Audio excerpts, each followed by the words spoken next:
Welcome back to my YouTube mini blog. আজকে ছিল মায়ের সাথে আউটিং। ফার্স্টে চলে গেছিলাম মায়ের সাথে আইসক্রিম পার্লার, কারণ খুব গরম ছিল ওই দিনকে।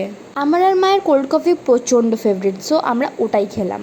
আর যেহেতু আমি আইসক্রিমও খেতে ভালোবাসি, তো আমি কোল্ড কফি উইথ আইসক্রিম খেলাম। যেহেতু আর পুজোর বেশি দিন নেই, তো আমি আর মা ওই দিন শপিং করতে অ্যাকচুয়ালি বেরিয়েছিলাম, বাট আমার শাড়ি কেনার একদমই প্ল্যান ছিল না।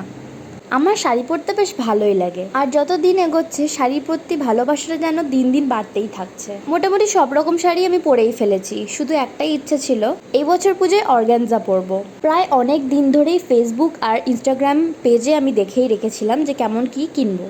তো এখানে অনেকগুলো দেখার পরে আমার একটা পছন্দ হয়েছে, বাট আমি এখন দেখাবো না যে আমি কোনটা নিলাম। তোমরা এই বছর কে কি শাড়ি নিলে আমাকে কিন্তু কমেন্টে জানাতে ভুলো না। মোটামুটি আমার অনেকগুলোই শাড়ি হয়ে গেছিলো, তো আমার এখানে দুটো শাড়িই পছন্দ হয়েছিল, বাট মা বললো আমাকে একটাই নিতে।